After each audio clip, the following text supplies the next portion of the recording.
Tyler Allgeier is one of 3 Falcons flying under the radar that we need to be paying more attention to this year.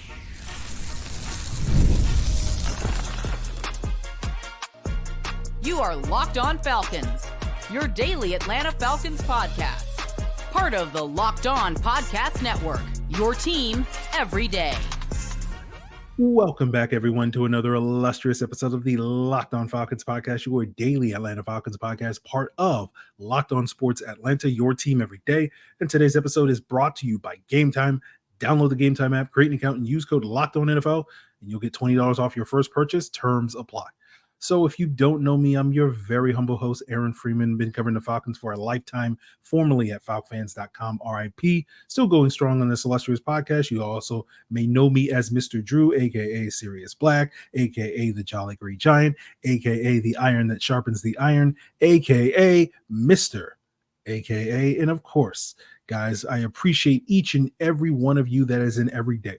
That means you tune in to this podcast as your first listen or first watch each and every day. And to become an everyday, all you got to do is subscribe or follow for free on YouTube or wherever you listen to podcasts.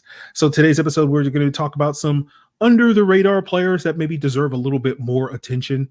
And it's going to allow us to touch upon some other topics that I think are going to be important that we, start discussing fully before we get ready for the regular season, such as, some of the changes that we may see to the Falcons run scheme that, may, benefit this offense this upcoming season. And, speaking of the run scheme, the first player I want to talk about is Tyler Allgeier. And, Allgeier is going to be a part of this offense and part of this running back room, and is part of the reason why the Falcons, are arguably may have the best duo of running backs in the NFL with him and Bijan Robinson. But we've talked throughout this offseason about how we kind of expect a reduced workload for Tyler Allgeier this year, right? That each of the last 2 years, he's had over 200 touches, looking at his carries and pass catches these past 2 years. And I've mentioned before in the podcast earlier this offseason that I'm expecting that number to drop down in the 150 to, maybe slightly below range, somewhere in that area. And so instead of the 4-3 ratio that we saw in terms of touches last year, with Bijan getting 4 touches and Allgeier getting 3 touches, for every 4 Bijan got, Allgeier got 3.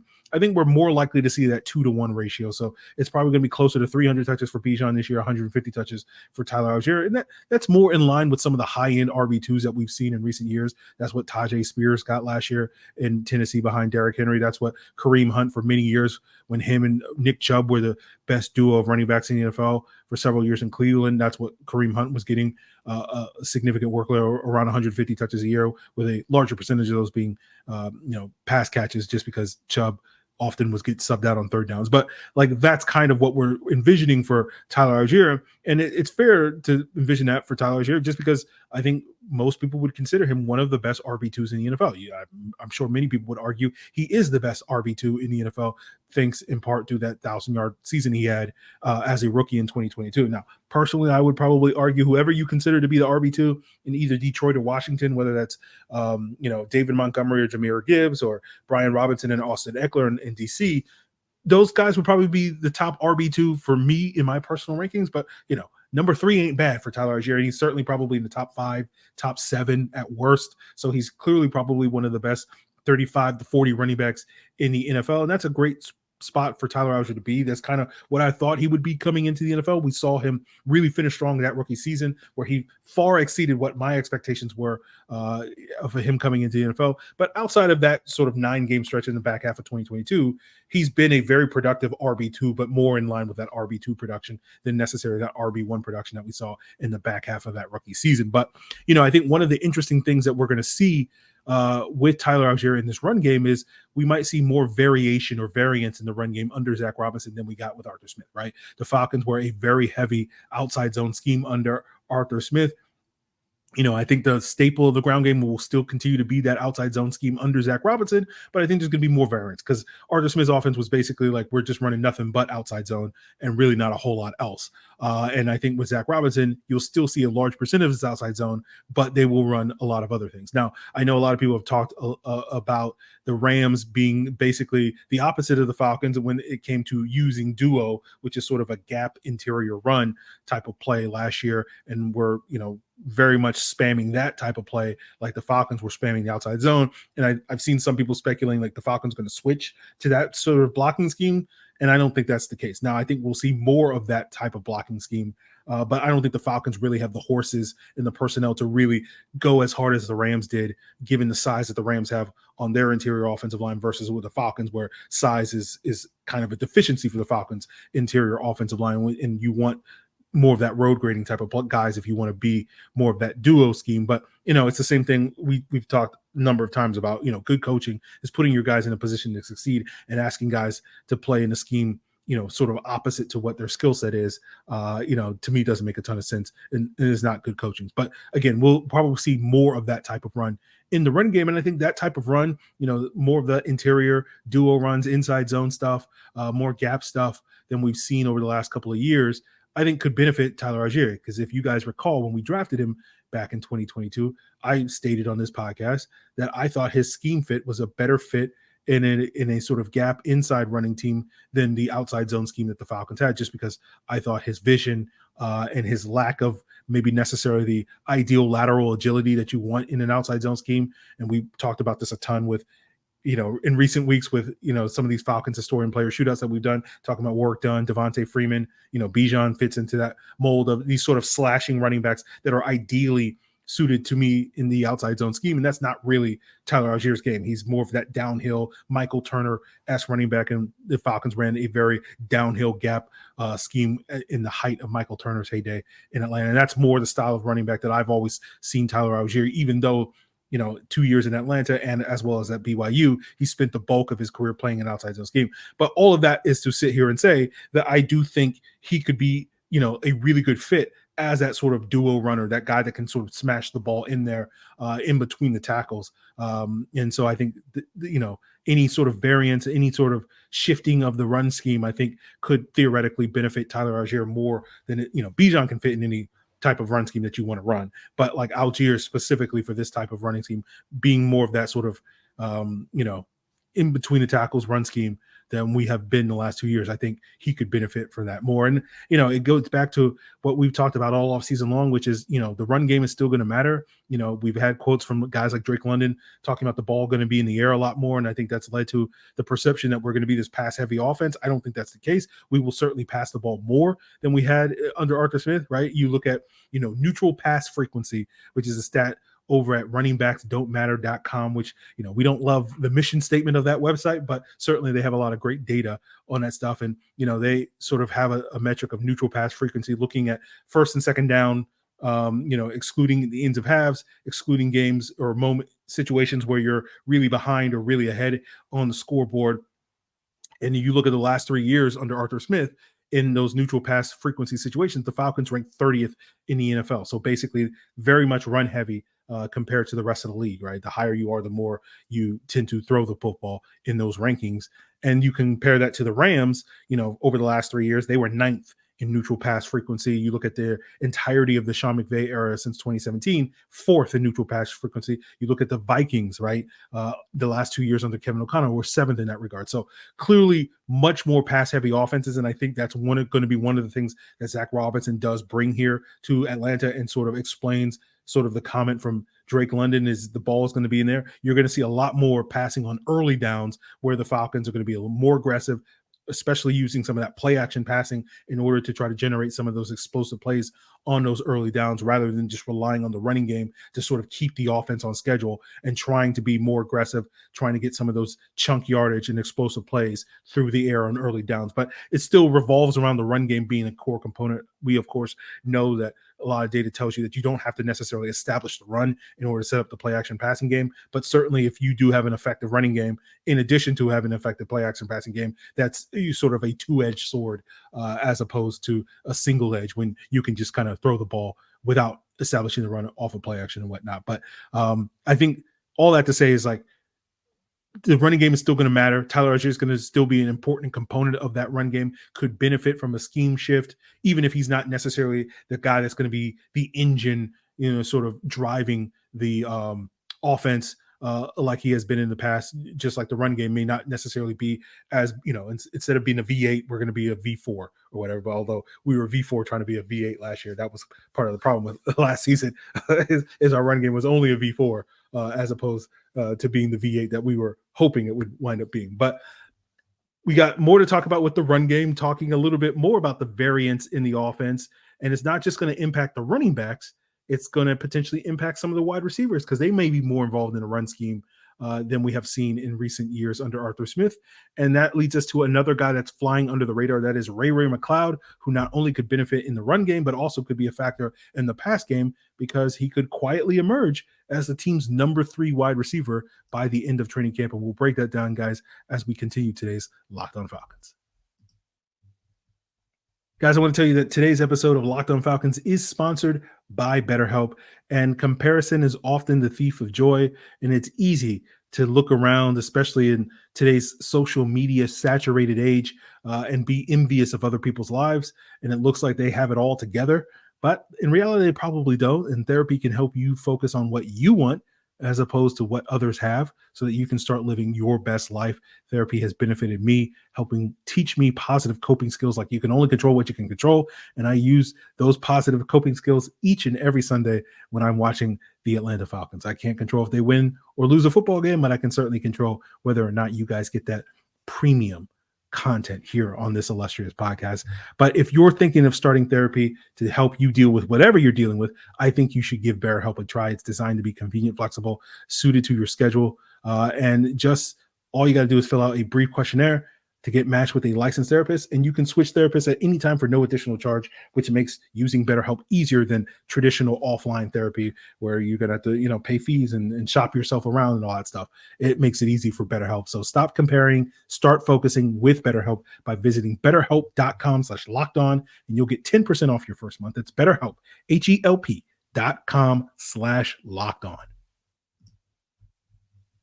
So another aspect of the Falcons run game that we'll see variance in, that will be a shift from what Arthur Smith utilized, is probably we'll see a lot more usage of jet sweeps, end arounds, and reverses, right? Looking at the PFF data over the last 3 years, the Falcons had a total of 9 jet sweeps, end arounds, or reverses under Arthur Smith over the last 3 years. Now you compare that to the Rams, who under the 7 years of Sean McVay have averaged 24 of those each and every season. So we're talking about a 300% increase in terms of the usage of some of those types of plays, right? And that was one of the things that to me was a little disappointing watching last year's offense, where I thought one of the things that we were going to see with the positionless football that was so, hyped up throughout the offseason in the summer last year, which was like utilizing Bijan as that sort of pseudo wide receiver, and that we would see him sort of utilize a lot more on these jet sweeps and end arounds and whatnot. I think he got like 2 of those all last year. But that was a disappointing thing for me last year. But one thing that does not disappoint me, guys, before we continue this conversation, is Locked On Sports Today, a 24/7 free sports streaming channel that's programmed for you each and every day to bring you the biggest stories and can't miss analysis, opinions, and news, streaming 24/7 on YouTube or the free Amazon Fire TV channels app. It's part of the Locked On Podcast Network, your team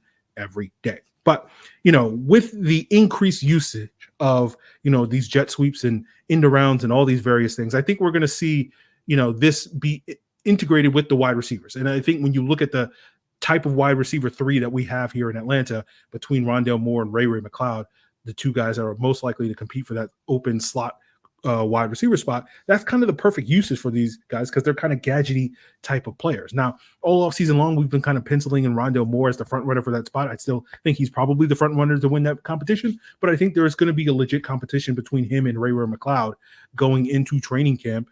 And, we've just sort of assumed, Ray-Ray McCloud, they signed him to just sort of return kicks. We talked about that earlier this month on sort of the potential of Ray McCloud being the kick returner and Avery Williams being the punt returner. But the Falcons have spent a decent amount of money on Ray McCloud, not a huge amount. And, you would imagine that they sort of see more than him to just being a kick returner. If that's what they were signing him for, they probably overspent a little bit on that. But that, I think, tells us that they have more potential for Ray McCloud to be a significant part of this offense. And I think he'll get that opportunity this summer to compete with the job. And so like that wide receiver 3 spot is not locked up, and it piggybacks on something that Sam Monson of Pro Football Focus told us on yesterday's episode. If you didn't catch that episode, he talked about how Zac Robinson is a big fan of Ray-Ray McCloud, and you would imagine Sam, because him and Zac go way back in their PFF days, going back to 2018, 2017, all that stuff. I'm sure as Zac was doing the film study and preparing, that was around the time when Ray-Ray McCloud was doing his thing at Clemson or whatever. So, maybe they have some inside information on, this is a guy that Zac Robinson has always liked going back to his Clemson days. But when we talk about those gadgety type of players, we're typically talking about guys that aren't necessarily, full-fledged wide receivers that are running a complete route tree and all that stuff. More the types of guys that it's really just get the ball into their hands and let them do their things after the catch. A lot of sort of underneath stuff, the jet sweeps, the end arounds, the reverses, screens, all that sort of stuff.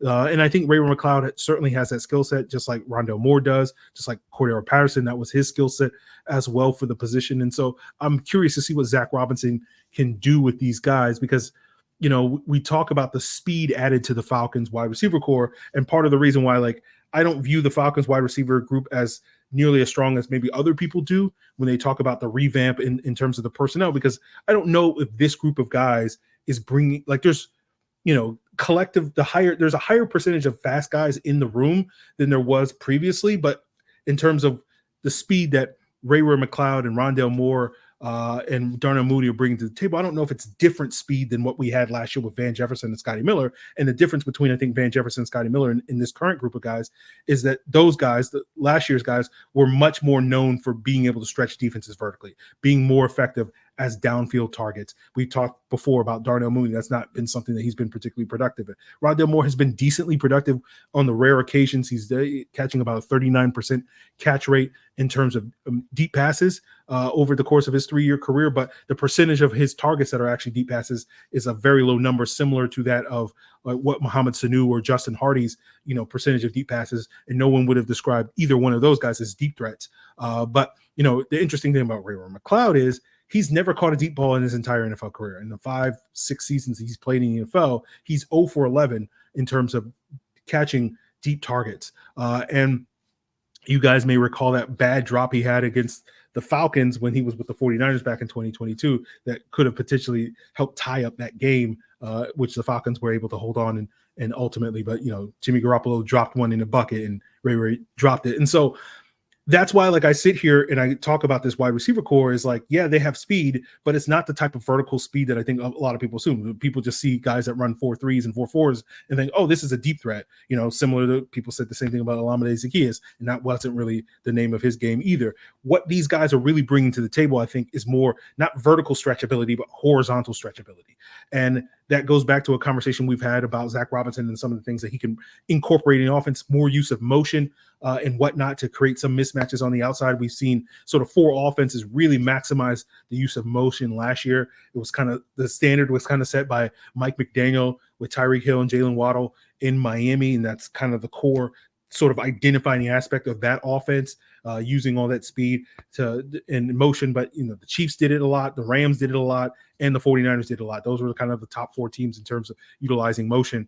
And it's probably not a coincidence that those are considered to be among the 4 best play callers and 4 best offenses in the NFL. I know the Chiefs didn't quite live up to that, but we know we'll see what we'll get a chance to see what they can do this year now that they've added some more speed to their offense and upgraded that wide receiver core. But that's one of the things we're hoping to see Zac Robinson do, that we can kind of join that group of teams by being able to maximize motion. And again, go back and listen to the episode I did a couple of weeks ago talking about some of the elements of that.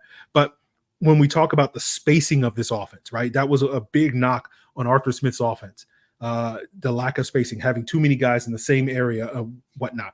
And again, I think the spacing of this offense is going to be more horizontal than vertical, right? That we're not going to necessarily stretch teams vertically. I still think the best deep threat on the team is probably Drake London, and Drake London's not really a deep threat. He can certainly make plays down the field because of his contested catchability and jump ball, but defenses aren't changing the way that they play. That's what I think a deep threat is, what you would define. He threatens teams with his deep ability, and You want guys that can change how defenses like, oh, we have to play too high coverages because we can't deal with the deep ball and all that stuff. So I don't think the Falcons really have that deep threat in their offense, but the spacing can increase with being much more of a horizontal sort of stretch team. And I think Ray-Ray McCloud is an integral part of that. And so it'll be interesting to see if he can wind up winning that number 3 wide receiver spot. As I said earlier, I do expect Rondale Moore to emerge from camp as, the starter at that number 3 spot. But I think it's a compelling battle. It's probably the only technical starting competition on the offensive side of the ball where you consider the number 3 wide receiver to be one of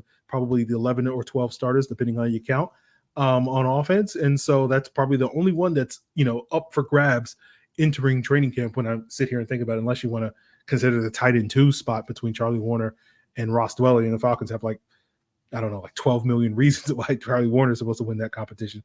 So we'll see about that. That's whatever the guaranteed money is on Charlie Warner's deal. I think it's somewhere like $8 or $12 million. Can't remember the exact number. But so I think Ray-Ray McCloud's going to be interesting. He's one of these under the radar guys that we can sit here and be like, oh, he's just a return specialist, a special teams guy, but could wind up being a number 3 guy and be an important cog in the offense. Like, again, the offense isn't going to be defined by their usage of end arounds and jet sweeps, but it's going to be something that I think you'll see as a staple in this offense. And again, the horizontal stretching and the motion and the spacing is going to be something that we're hoping to see as a staple in the Zac Robinson offense. And so that gives us 2 under the radar players on offense. Let's switch sides of the ball and talk about the defensive side of the ball and talk about Dee Alford and how his 2024 season, could, depending on how well it goes, could really set up this secondary for long-term success. And we'll break that down to wrap up today's Locked On Falcons.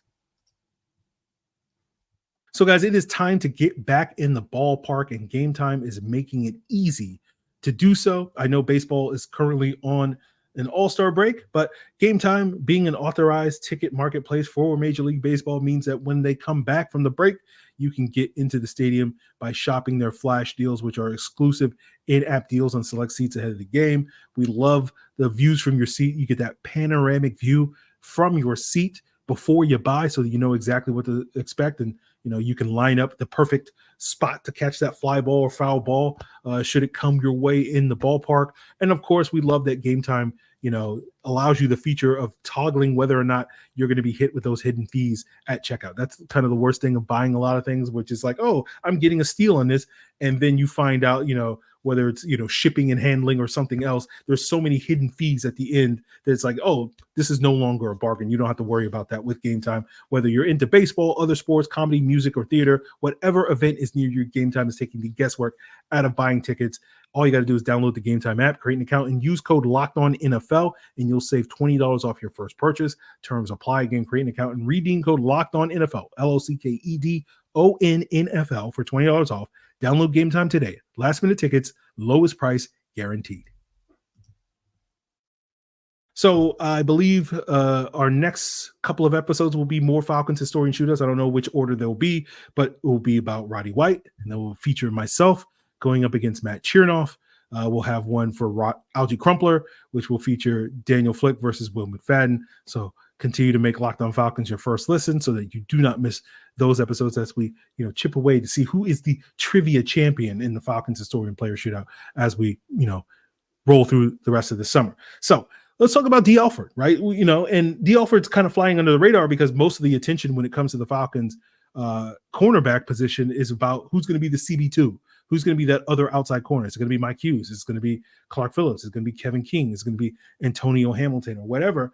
And sort of Dee Alford is just kind of flying under the radar, just kind of quietly locking down the nickel cornerback spot. Like, is there really going to be a challenge for him at that spot? And I have a hard time seeing that. Basically, to me, whoever loses that competition between Hughes and Phillips is probably going to be the biggest challenger. But if they spend, the first month of training camp, going back and forth at the starting cornerback spot, that allows plenty of opportunity for Dee Alford to just kind of solidify that nickel cornerback spot. And that's going to matter this upcoming season just because there's going to be a select couple of games this year where, not only is he going to draw a particularly good wide receiver with various teams having capable, slot receivers that line up primarily there in the slot, but there's going to be a couple of games where he's going to probably get the marquee matchup because several teams that we face tend to like to put their, number one receiver in the slot for the majority of downs, right? That's going to be Dallas with CeeDee Lamb. That's going to be Carolina with Adam Thielen. And from what I understand, Tampa Bay is moving Chris Godwin back to the slot this year in their new look offense. And so, obviously Mike Evans is the marquee matchup in that game, but Chris Godwin is a very close second. And that, can really help determine how this defense performs if they, we already know that they struggle to keep Mike Evans in check. But the key is we know Mike Evans is basically what I'm trying to say is Mike Evans is going to get his. We just got to stop Chris Godwin. And if we can do that, that's going to put this defense in a position of success. And that responsibility will primarily rely on Dee Alford. So those are going to be some interesting matchups for Dee Alford this upcoming season, just a handful of those. And given all the question marks we have in the secondary, at CB2, at strong safety, who's going to start at those positions. If the Falcons can eliminate a question mark by Dee Alford locking down that nickel cornerback spot, it can do wonders for the secondary moving forward. Now, what's interesting about Dee Alford is he's been productive when he's been on the field, but for various reasons, has not been the full-time nickel cornerback for the Falcons in the last 2 years, right? Pro Football Focus graded him as the 29th highest graded corner in coverage last year. But when you eliminate all the guys that are outside corners, you look at the guys that just spent the bulk of their snaps playing in the slot last year, he would have ranked 8th among sort of slot corners. So theoretically, Dee Alford was performing like a top 10 nickel last year. And again, if we get that similar sort of production from him this year, that will be a huge boost, right? I don't think Dee Alford is a perfect quarterback. Watching the film, there are ups and downs. There are sometimes when this technique gets a little sloppy, he gets a little handsy at times, but generally speaking, he's a do your job guy. He can get the ball, he'll be in that defender's hip pocket. He's rarely out of position. He'll be able to get those guys down on the ground, after the catch to limit those big gains and whatnot. And this is going to be important that he continues to show this ability that we've seen flashes of for extended period of times for an entire season, because this is a key year for Dee Alford. It's a contract year, right? Now he'll only be a restricted free agent next year, but restricted free agents still get a decent chunk of change, right? Like him being a undrafted free agent means that, if he winds up solidifying that starting spot, that's a $5 million tender next year. Possibly a first round tender would be about $7 million. The second round tender is the $5 million. First round tender is $7 million, right?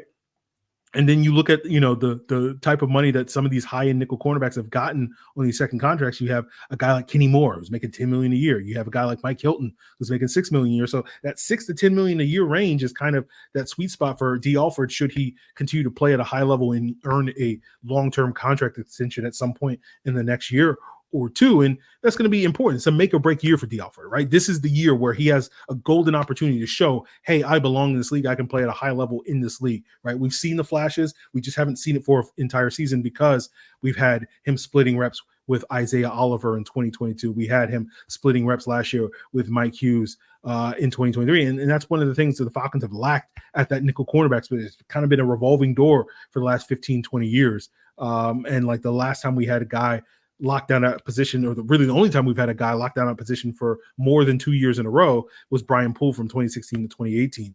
And ever since then, we've had guys like DeMonte Casey and Kendall Sheffield, and Isaiah Oliver, Richie Grant, Darren Hall, Dee Alford, as well as Mike Hughes in the mix there, sort of platooning that spot and keeping the seat warm. And hopefully Dee Alford not only will just be keeping the seat warm to us to bring someone better in the future, but, to be that sort of long-term place and bring that long-term stability at that spot that we just haven't had since, the early days of Brian Poole's time in Atlanta. So I think Dee Alford is certainly an under the radar player that could be a critical component that isn't getting nearly as much attention because everybody's, giving themselves an ulcer, understandably so, for that other outside cornerback spot who's going to be covering the Mike Evanses of the world potentially this year. And so, is that guy going to be able to prevent Mike Evans from getting his, as well as so many other, excellent wide receivers that we'll be facing this upcoming season. But I think for those reasons, Dee Alford, if he can kind of lock down his spot, that's one less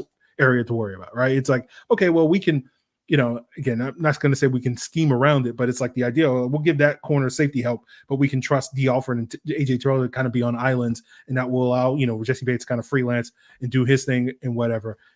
My man loves to cheat, but we'll see how that all plays out. But that's going to do it for us, guys, in terms of 3 under the radar Falcons. Of course, we'll have more Falcons historian player shootouts later this week. And I do want to talk about 3 potential breakout guys that we've been talking about all offseason long, but now training camp is upon us.